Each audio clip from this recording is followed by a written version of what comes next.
If we try the smaller image, then we see that the image is actually smaller than the size of the screen. So it doesn't matter if we choose scale type to be center or center crop, the full image will be able to be shown in the view. And this is what it looks like with a photograph. Now let's try the icon.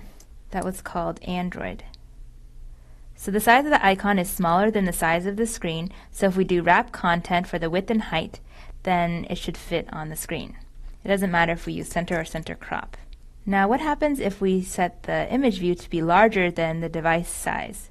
Say we pick a really large number, like 900 dp in width and height. Then the image view will take up a size larger than the screen size, but the scale type is set to center, so the icon will be centered within that humongous image view. If we choose center crop though, the system tries to scale the image up to be a square of 900 dp by 900 dp, and then it centers and crops the image. Now that you've experimented with the ImageView XML, hopefully you have a better idea of how to display images in your app.